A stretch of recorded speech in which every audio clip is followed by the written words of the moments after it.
Yes, students of BA Part 3rd English Literature, Paper 2nd. So, I have been teaching you Francis Bacon, whose essay of studies is in your curriculum. So, you open your book at page number 32. This an anthology of English essays, Oxford publication, edited by R.P. Singh. This is your textbook. So page number 32. So I am starting the text of studies. So of studies means अध्ययन के विषय में, यानी पढ़ाई के विषय में. तो ये आपसे सीधा लिंक्ड है. फ्रांसिस बेकन का लाइफ स्केच और थोड़ा सा इस ऐसे के बारे में कुछ मैंने पिछले लेक्चर में बताया था. मुझे उम्मीद है आप होम असाइनमेंट्स जो मैं रोज़ देता हूँ वो कर रहे होंगे, तो आप करते रहें. तो ऑफ स्टडीज़ यहाँ से शुरू होता है. The first line, studies serve for delight.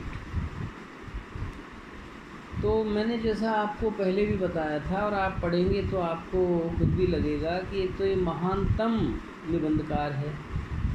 English का तो अनचैलेंज्ड है, इसके मुकाबले में किसी के एसेज नहीं है. दूसरा, हर लाइन कोटेशन है और इतना कॉम्पैक्ट है कि एक लाइन को आप 100 लाइन्स में एक्सप्लेन कर सकते हैं. तो स्टडीज सर्व फॉर डिलाइट. तो पहला ही जो सेंटेंस है वो बड़ा सारगर्भित है कि स्टडीज़ यानी पढ़ाई सर्व फॉर डिलाइट, वो प्रसन्नता देती है. पढ़ाई से प्रसन्नता मिलती है. दरअसल प्रसन्नता नहीं मिले तो कोई कार्य नहीं करे. हम भोजन भी पेट भरने के लिए तो करते हैं, लेकिन स्वाद भी देखते हैं, क्योंकि स्वाद से प्रसन्नता मिलती है. इसी तरह से पढ़ने से भी प्रसन्नता ना मिले तो कोई कुछ पढ़े नहीं, कोई कविता, निबंध, कहानी, उपन्यास, नाटक लिखे ही नहीं और ना उनके पाठक हों.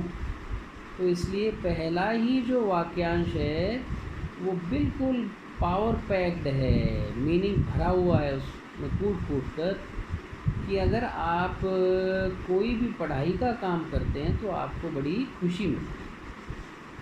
तो एक तो पर्पज़ हो गया प्रसन्नता का. फिर कॉमा लगाकर है फॉर ऑर्नामेंट. ऑर्नामेंट का मतलब ऐसे गहने होता है, लेकिन यहाँ पर है अलंकरण. भाषा में भी अलंकरण होता है.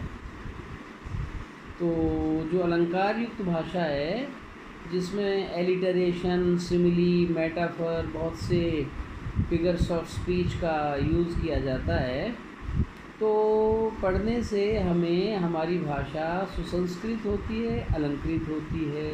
तो ये भी इसका एक पर्पस है.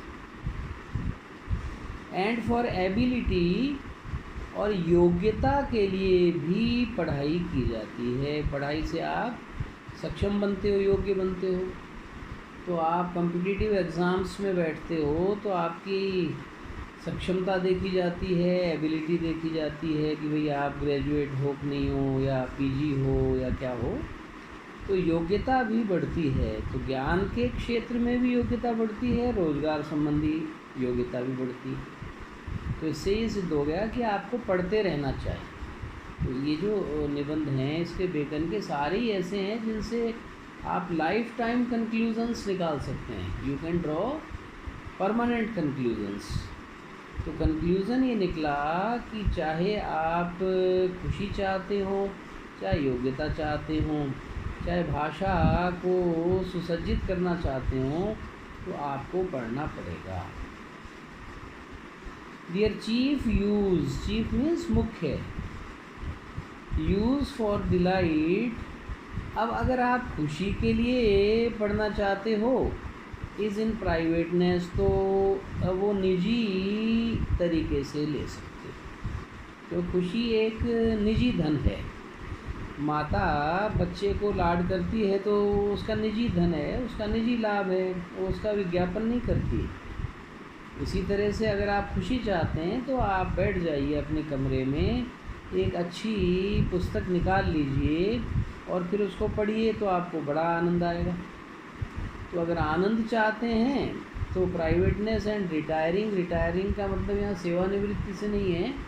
Retiring here means in free time, तो बिल्कुल अवकाश हो आपको समय का, और आप अलग थलग बैठे हों सभी से, क्योंकि 10 आदमियों में अगर आप पढ़ेंगे तो उतनी खुशी नहीं मिलेगी। पूरी खुशी के लिए आप अकेले हों और आपके पास में समय, तो फिर आप पढ़ेंगे तो उससे आपको बड़ी भारी प्रसन्नता मिलेगी।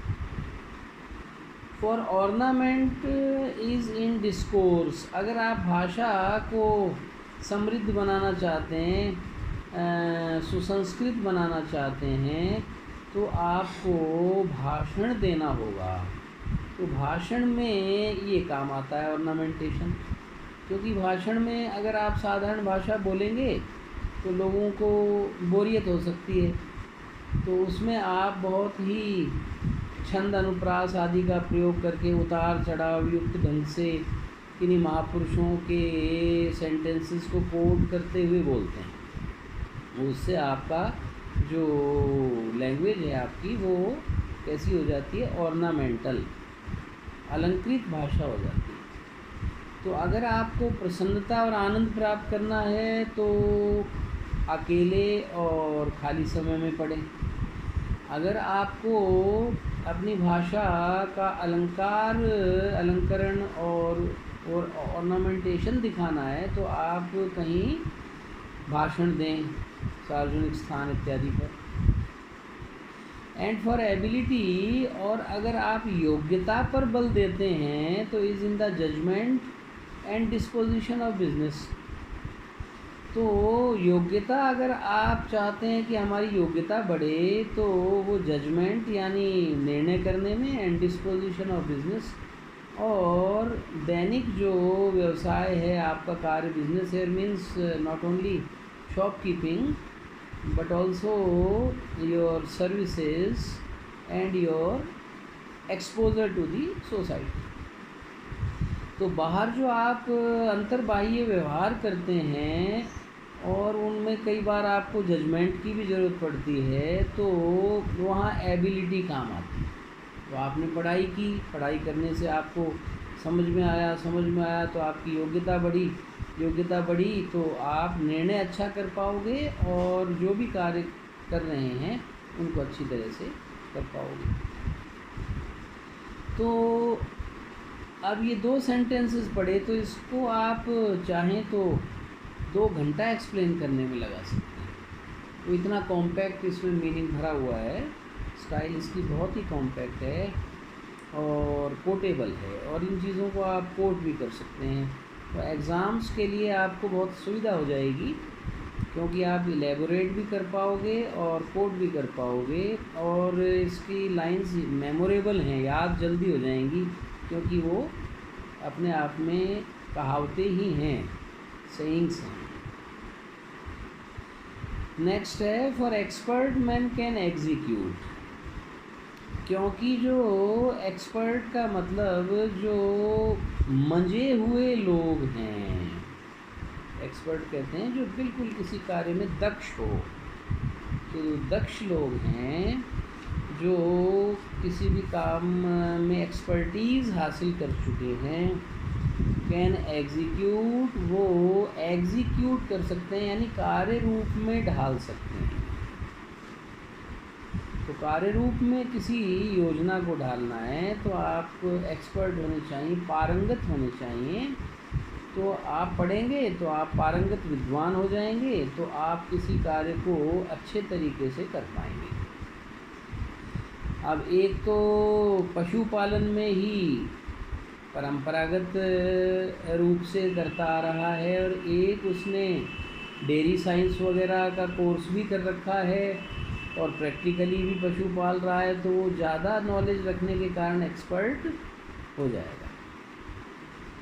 एंड परहैप्स जज ऑफ पर्टिकुलर्स, और शायद आप जज भी कर सकते हैं, यानी निर्णय भी कर सकते हैं ऑफ पर्टिकुलर्स का मतलब है विवरणों का जजमेंट भी होता रहेगा, वन बाय वन, एक के बाद एक, तो ये कार्य भी हो जाएंगे। बट द जनरल काउंसल्स, लेकिन जो सामान्य मार्गदर्शन है, काउंसलिंग आप जानते हैं मार्गदर्शन करना, तो काउंसिल ऐसे लोग होते हैं जो कि मार्गदर्शन करें समाज का। And the plots and marshalling of affairs, और प्लॉट्स का मतलब संरचना, मार्शलिंग का मतलब है कंट्रोल, मॉनिटरिंग ऑफ अफेयर्स का मतलब मामले।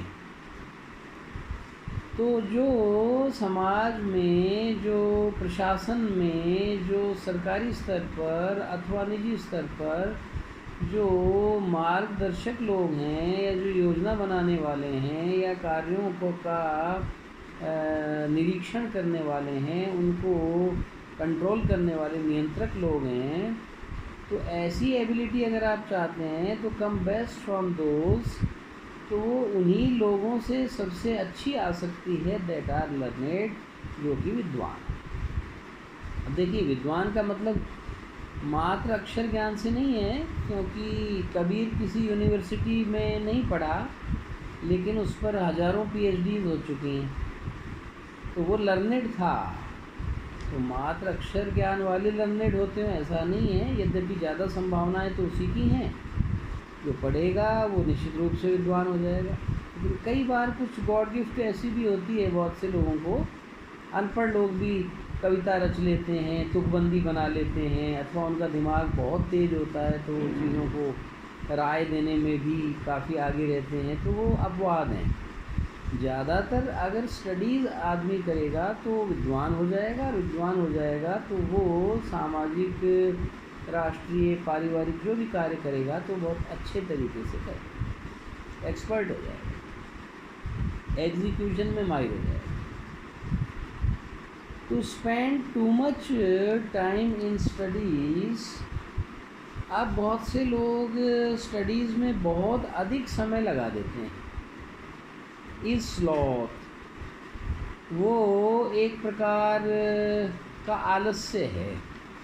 बहुत ज़्यादा स्टडीज़ करना भी अच्छा नहीं, स्टडी करता रहे तो कार्य रूप में नहीं उतार पाएगा। मान लो कोई तैराकी की पुस्तक पढ़ता रहे, एक लेखक की पढ़े, दूसरे की पढ़े, तीसरे की पढ़े, पढ़ता रहे, वर्षों पढ़ता रहे, पानी में नहीं कूदे, तो वो कभी तैरना नहीं सीख सकता। इसलिए कहा गया है, स्लॉथ का मतलब यहाँ आलसी नहीं है, कहने का मतलब है कि ज़्यादा समय अगर आप पढ़ने में ही बिता दोगे तो कार्य नहीं कर पाओगे, तो वो एक प्रकार का आलस्य हो जाएगा। To use them too much for ornament, अगर आप हमेशा अपनी भाषा को सजाने संवारने में ही बहुत समय दोगे, इस एफेक्टेशन, तो आप बनावटी हो जाओगे।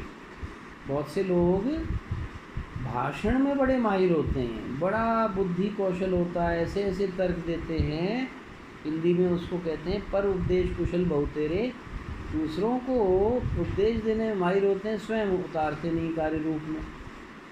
ये वैसा ही है कि जैसा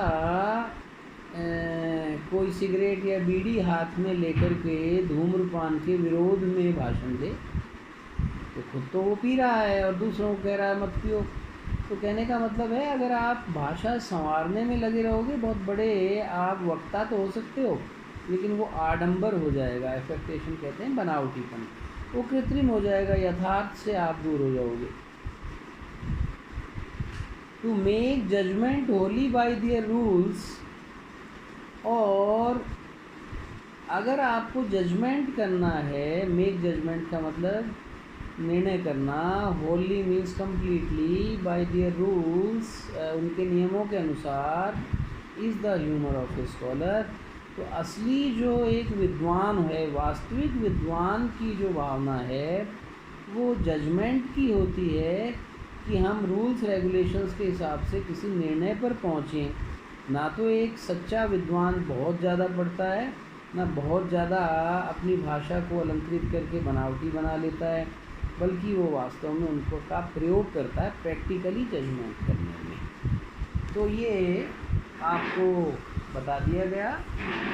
इसका मीनिंग यहाँ पर आप मार्क कर लें जहाँ तक मैंने पढ़ाया है, और उसके बाद में जो है आप होम असाइनमेंट मैं आपको दे देता हूँ।